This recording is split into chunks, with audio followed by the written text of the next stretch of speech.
Reddit, what's the most heartbreaking story from your love life? My boyfriend and I have been through more than I guess your average couple for 19-year-olds. We had known each other since about the 7th grade. We were in the same Italian class. He claims I made fun of him every day. I don't remember this and deny all accusations, but I digress. We started hanging out around April of our sophomore year because of a mutual friend. He asked me out that July over AIM. I think he was too nervous to ask me in person. I had had no feelings for him whatsoever. I said yes because, hey, he was a nice guy and I wanted a boyfriend. I was a bit of a shallow bitch, also no real relationship experience whatsoever due to one boyfriend a few years prior. We went on a sort of date where we walked through the woods and spent about 4 hours talking. We learned a lot about each other. That's when I developed feelings for him. We were very similar people, and we both shared common interests and goals. He also had quit smoking pot completely just to have a chance with me. I used to have a problem with people doing that. Now I could care less. Things kind of grew and developed. During this time, my mental problems were really starting to flourish and grow into this evil monster. I became a bit of a controlling bitch, and it got worse and worse through the year. This was not helped by the fact that an evil bitch was trying to get us to break up because she was interested in him. They had had some development of an almost relationship during our sophomore year, but it never progressed because of me, I guess. Anyways, mental problems abound. Jealous bitch psycho girlfriend ensues. This girlfriend becomes ex-girlfriend, goes more psycho, finally snaps out of it, followed by about a week of pure depression. Then after that week of just doing absolutely nothing but hating life, it hit me. I needed to change. Even if I didn't get him back, I needed to fix my life. I got a therapist, I started meditation. He got back in touch with me. He had also made a bad change. Evil breaking up bitch, and her evil friend had actually turned him into a bit of an asshole as well. A friend of his pointed this out and gave a massive set of examples. He felt bad. He wanted to fix things with me. I found out later he was still in love with me. He just didn't want to deal with a psycho. Well, we got back together a few weeks later. His asshole friends were pissed. He dropped them.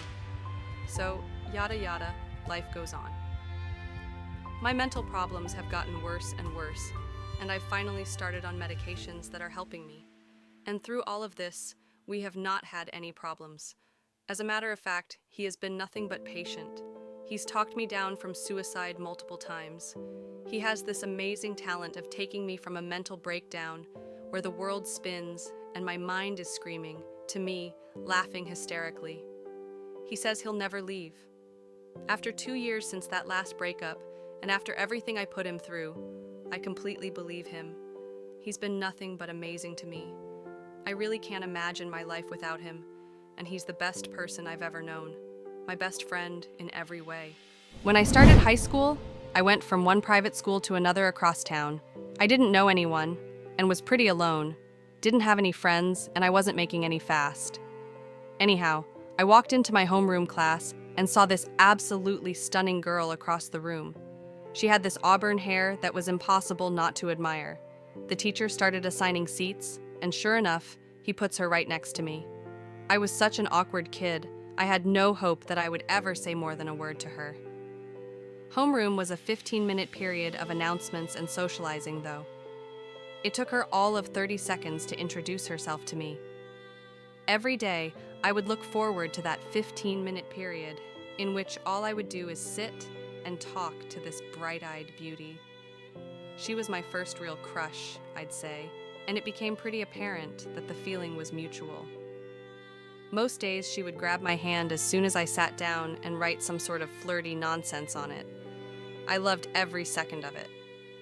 Before I knew it, the homecoming dance was approaching. I'd never been to a dance like that, certainly never asked a girl to a dance, but I made up my mind. I was going to take this girl. Every day I'd walk into that short period of my day, determined I would ask her to the dance, and every day I'd chicken out. Then, one day she asked me who I was going with. I said I didn't know yet, and asked he who she was going with. She told me about some other guy who asked her that morning. I felt entirely defeated, but I figured it was a lesson learned. a mistake I would never make again. But that date she went on turned into another date, and then into a relationship. She ended up spending the rest of the year dating that guy. The next year, my dad was laid off, and I had to go off to public school. I did much better in that school. I found a group of friends the first day. I also had a few girls chasing after me, so I must have grown into myself a bit. I still had a lot of friends in private school, and I went to the homecoming dance at that school the following year. She was there, and my heart stopped in its tracks when I saw her. She ran up to me, gave me a big hug, and we spent a good part of the night dancing together. She was single again, and came to the dance on her own as well. I wasn't sure what to make of it, but I figured I would be sure to get her phone number or something, and maybe get together with her. Toward the end of the night, though, she went to talk to some friends, and I went with mine. I turned around. She was gone. No idea where.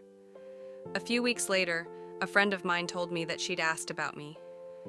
But by then, one of the girls who was chasing me had caught me, and I'd be in that relationship for a solid 2 years. 3 years later, I'm single again and in college. I'm driving down the freeway in a snowstorm with a friend, and a car spins out in front of me, flipping into the ditch. I stop to go see if the driver is okay and call for help.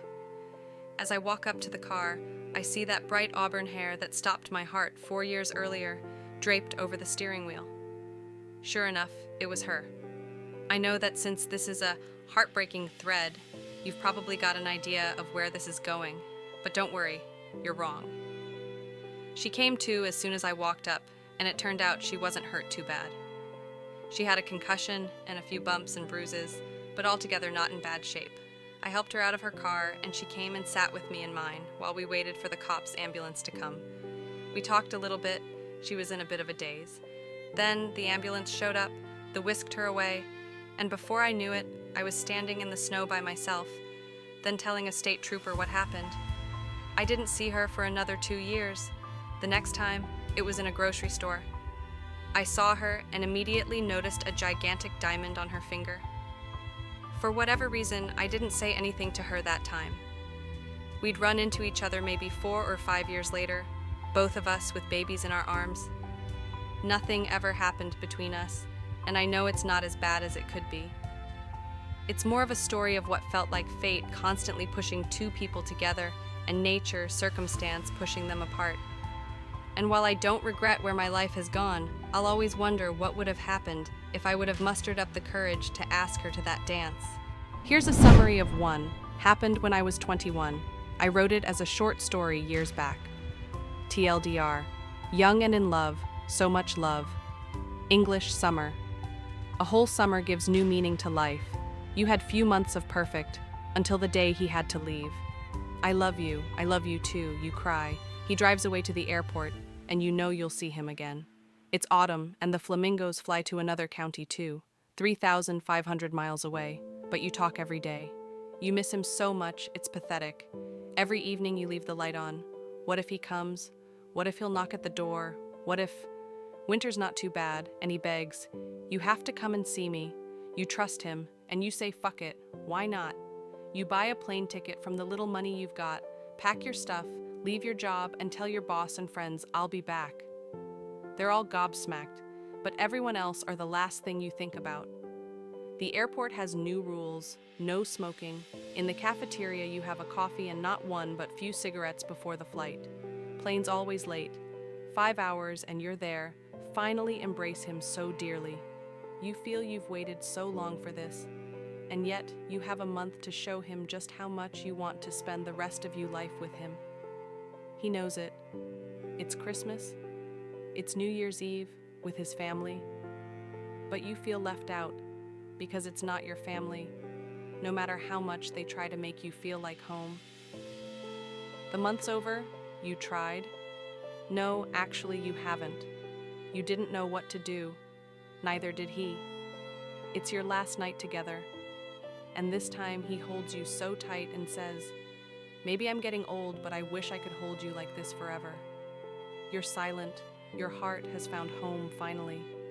Outside is snowing and you haven't seen snow in years. At Heathrow busy, people, you cry. Let's say goodbye. Let's pretend we'll see each other again. On the plane, you cry the entire flight.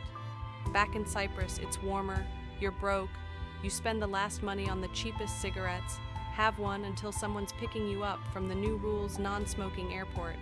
You're at home, but you don't want to ever spend one day here alone. You feel sick, you feel tired, lonely, depressed. You cry again so much you throw up. Finally, sleep falls over you heavy. It's morning and it's brighter today. Welcome back, but heartbroken. Friends see the sadness in your eyes. You pretend everything's fine, get your job back, some money, you can't eat, you unpack, and every day's the same. Work, home, cry, sleep. Time forms a pattern, and part of it is you writing like mad and writing and writing. One day you get the phone call, you've dreaded the day for it.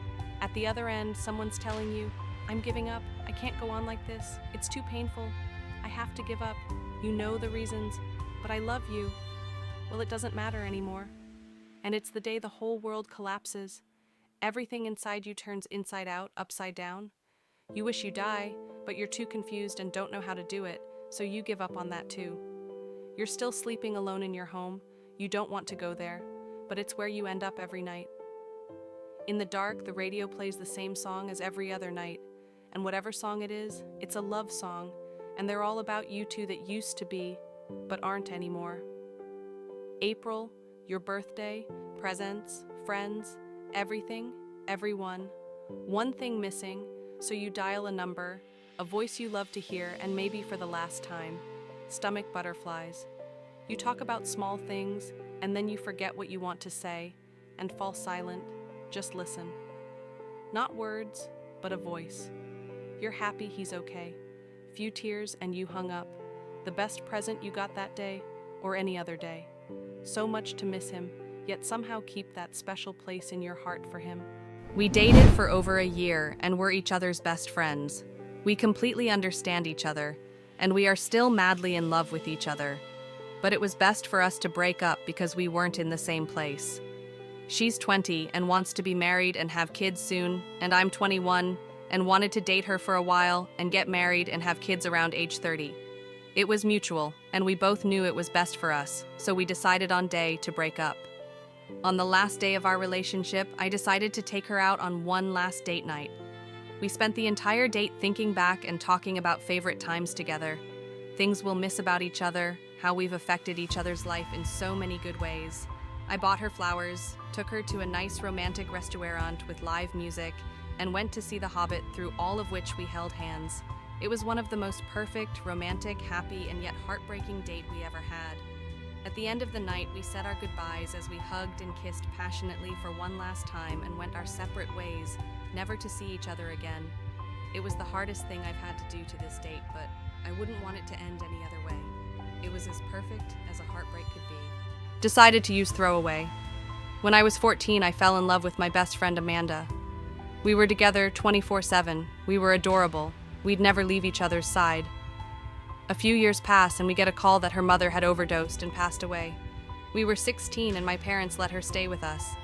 We planned out our entire life together. We were going to move when we were 18, get married and have kids. We were going to be together forever. Well, that did not happen. It was the day after her 18th birthday. I got a nice room at a hotel in Reno and figured we could walk around and see everything. We were from a small town. My mom decided that we could take her car, and we started the long drive. About 3 hours into the drive, I got rear-ended on the freeway. The car spun out sideways, and the front driver's side slammed into a ditch, causing the car to completely flip. I didn't have a seatbelt on and went out the back passenger window. I woke up. There was dust everywhere. I didn't see her. I look back and see the car upside down and tires still spinning. I ran over and crawled back into the car and tried to get her to wake up. There was blood and broken glass everywhere. I can still smell and taste the dust of the airbag and the blood in my mouth. She never moved. I laid there by her side until I passed out. I woke back up in the hospital with everyone around me. They kept having to push me down and tell me not to move. I had to find her. I had to know she was okay. No one would answer me. They told me to stay calm, that I had fractured my skull, and I needed to be still. They gave me a shot, and I was out. 4 days later, I woke up. I could barely move. That's when my parents came in and told me she had died right then and there in the car. The first response team told my parents that I had been found inside the car holding her hand. I have prayed every night since then, 3 years ago, but it feels like yesterday, for God to give her back to me. To this day, I know that it wasn't my fault, but I still can't come to terms with it. I lost more than a girlfriend that day. I lost part of my own life along with her. I engaged in a long-distance relationship when I was 15. Though several states away, we managed to talk several times a day, every day. Her name was Sarah, and she was the first girl I ever told, "I love you." Through countless phone cards and several months, I remember making a big deal of our 6th month. We would talk for hours at a time, just laughing at the stupid stuff we would say. One day the inevitable happened, and Sarah broke up with me. She cited several vague reasons, and I finally asked if there was someone else. She said there was, which I found comforting. At least there was someone to be there with her like I couldn't. Heartbroken, but consoled, I told her she was welcome to call me anytime she wanted. 2 months and as many conversations with her later, she calls me. I'll always remember it. My family and I were eating dinner and my mom answered the phone. She looked at me and said, "It's Sarah." I was a little shocked and excused myself from the table. I ran around the house to find a cordless that worked and took it upstairs. I hadn't spoken to her in at least a month and was anxious to hear what she had to say. When I picked up and my mom hung up on the other end, I could hear that she was crying. She told me that she was in the final stages of her battle with leukemia. There was no other boy, she told me. She had only wanted to spare me the experience of losing her. She explained very little, just that she wanted to talk to me again and say goodbye. After hanging up the phone, I just sat there and cried. I'm 24 now, and I still have trouble dealing with this. I have no idea what actually happened because I couldn't get a hold of anyone at the number or the address. It's possible that she was just trying to sever contact with me by feigning a terminal illness. Sounds like a bad sitcom now that I say it. But to 15-year-old me, she died in a bed, and I couldn't be there for her. My imagination was consumed with the feeling of loss. To this day, I can't watch A Walk to Remember. Fuck that shit. It's 6 in the morning and I've just gotten off of work 2 hours prior. I've had a couple of beers, and under any other circumstances, I wouldn't have shared this story. For some reason, I thought it would be therapeutic. It wasn't really. The first girl I ever loved died of leukemia. Edit for structure. I still love this girl. From the moment I saw her, I thought she was beautiful. It's been 6 years. 6 goddamn years, and I still haven't said a word to her about I feel. I'm 17, I'm a senior, and I've loved this girl since grade 7. For 6 years. This is my story. I met her in grade 7. She was my first kiss, and now that I'm a senior, I want her more than ever. She's ridiculously popular, and every guy comments about her ass, body, or how hot they think she is. Me, on the other hand, I think she's beautiful. Her eyes are the most perfect bluey gray tint I've ever seen. Her hair is just so natural and flowy. She's so nice to everyone she meets. She's perfect. Grade 8, 9, she moved schools. Grade 10, I found out we went to the same school. I didn't say a word, but we did smile whenever we saw each other. The day I decided to say a word to her was the day before she left for France. I didn't know that. I didn't even know if she was coming back ever. Grade 12 registrations. I saw her. I was with my girlfriend at the time. I saw her and I thought she was just gonna say, "Hey man, oh man." We basically screamed each other's names out. "Oriana! Ken!" And we hugged. I wasn't expecting a hug. It just came naturally to both of us. When we hugged, I forgot about the world. I totally forgot my girlfriend was there. She kinda got mad, but whatever. I'm surprised that only having 2 to 3 years of being in the same school and barely interacting, she still remembered my name. It's rare, but it happens. But when I get the chance to have little 5 to 10 minute conversations with her, we hold it up quite nicely. There's not awkward moments, nothing. I forget about the world. I don't even look at my phone when I'm with her. I make the most out of it. Thing is, we barely talk. We say hey in the halls, but other than that, She's always surrounded by her friends, or she's busy. I've run out of time. Semester 2 is coming, which means finals should be in a couple weeks. I'm handing in my military forms in 6 days, trying to pursue a career in the military, and she'll be here in the city going to university. I'll be off thousands of miles away from her while she may be with another guy. I would tell her everything if I had the chance. We have this room you can go in at our school if you have a spare, and honestly, in those 80 minutes, I would tell her how I felt about her for the past 6 years. I would have no problem taking her out for dinner. I just want one night. One fucking night to tell her how I feel. No cell phones, nothing. I would be the happiest guy. I would forget about the world in that one night.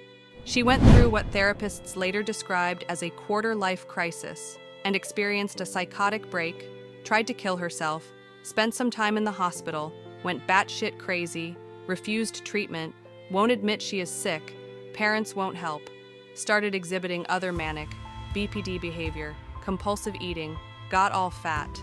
I hung in there for a year, but there was an incident in front of all my friends where she ended up trashing our entire house, breaking anything made of glass, all the plates, my computer, her computer, which I paid for, injured the pets. Man, you name it. I hung on for a year. I did my best. We begged her parents, Mom was a social worker for fuck's sake, to help. Nothing worked. I failed.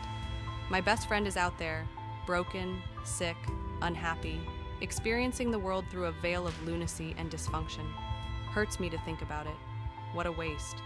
Once she was a beautiful, smart, lovely woman whom I felt very passionate about. Gather around and let Prion Bacon tell you a tale from when he was more awkward and less confident. There was this girl, let's call her Rachel, I met in college. She was smart and had the best smile that really accentuated the freckles on her face. I met Rachel through some friends, and we all had group events where I would be able to get to know her better. After doing my research and seeing that she did not list herself in a relationship and had no boyfriend hanging around her during the events, I decided to ask her out on Valentine's Day. I took a day going to the city and buying some expensive chocolates from a well-known store. I called her up and arranged a dinner with just the two of us on the day before Valentine's Day. And then a week before that fateful day, I went out with Rachel and her friends to an ice cream shop. I wasn't in the same car with Rachel when one of her friends blurted out, "Oh, did you all know Rachel has a boyfriend but she never talks about it?" Bam, world implosion. The best I could do was to remain semi-calm and try to pry some information. It turns out Rachel never talks about her boyfriend or lists herself in one on Facebook because he has the same name as her brother. He's also 3 years older, and they have a long-distance relationship, so I have never seen him before. That, and he's coming over on Valentine's Day to spend time with her. So we arrive at the ice cream shop with everyone. There wasn't much I could do since I was in shock, so I decided to do the ice cream challenge and stuff my face with 3 pints of ice cream. That was not too satisfying physically or emotionally. Then the day before Valentine's Day came and I still had the dinner arranged with her. During the dinner, we did had some small talk, and then I mentioned her boyfriend. Rachel talked about it a bit and then mentioned, "Oh, you're such a great guy. I would date you if I were single." And there goes my confidence. It started raining as we left, and I walked her back with my umbrella. I gave her the chocolates, but I was not able to tell her how I felt. When she went into her building, I turned around, closed my umbrella, and walked home in the rain. TLDR. Met beautiful smart girl, obtained chocolates and arranged dinner, found out before dinner she was dating her brother or someone with the same name, destroyed ice cream. At dinner found out she would have dated me if she was not taken, unable to confess, lost chocolates, walked home in the rain. Going to try to make this quick, met a girl at work, not really interested in her, but she was cool. She was troubled a bit, but I didn't know this. She gets my number, I get hers, she kind of blows me off. Never calls me, but we text a few times. Anyway, she contacts me a month later after I'd blown her off for Halloween, and she asked me if we could hang out BC, she'd been depressed lately. I said sure and thought this could be cool. She comes to my work to meet up with me and she's talking guy problems. I'm like WTF, but I listen. We get to my house, watch some movies. Hours later, we're making out. We hook up, date for 2 years.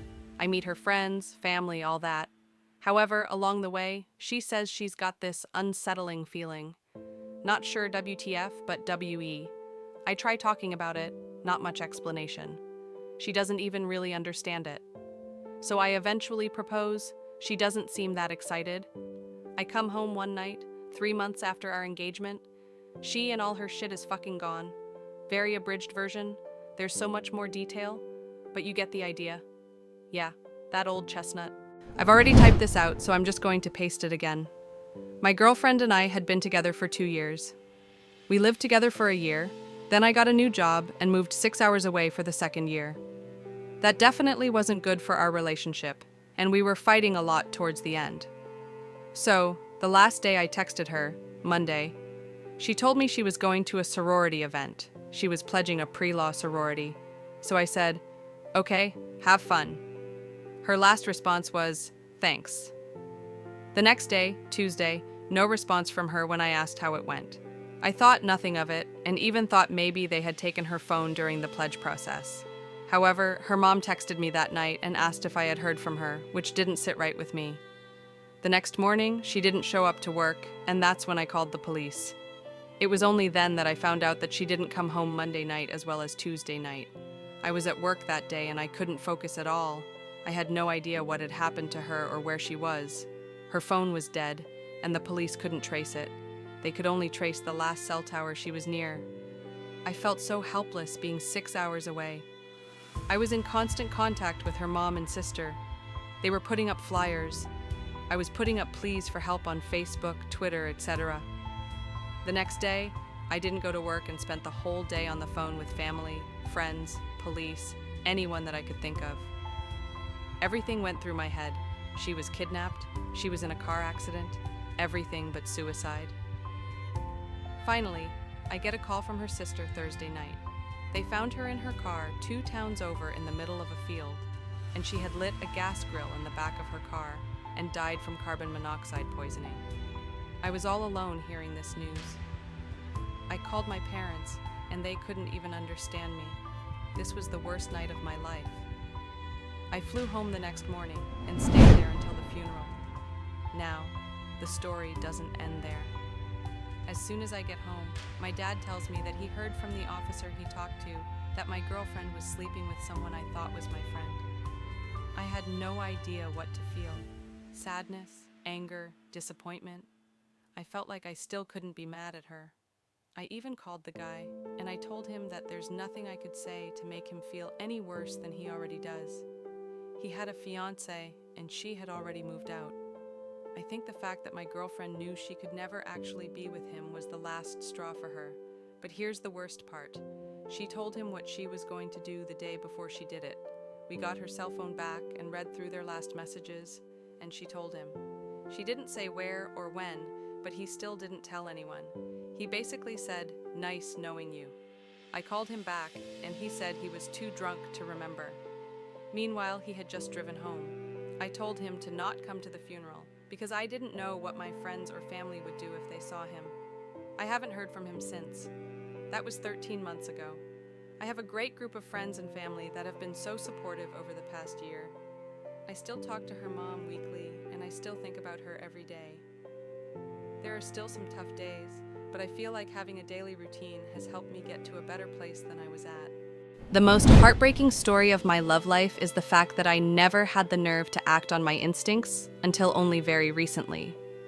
I sometimes think back to my past and realize that in actual fact, that girl, and there were a few, at least I think there was, not all at the same time, of course, could have actually liked me, only I was too afraid to act on anything.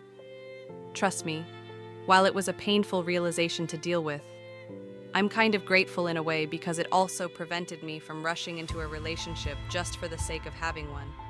I've also realized in recent times that I'm also complete as it is. Far too many people go into relationships thinking an SO will complete the puzzle, hence all the toxic relationships I always read about here on Reddit and countless other places.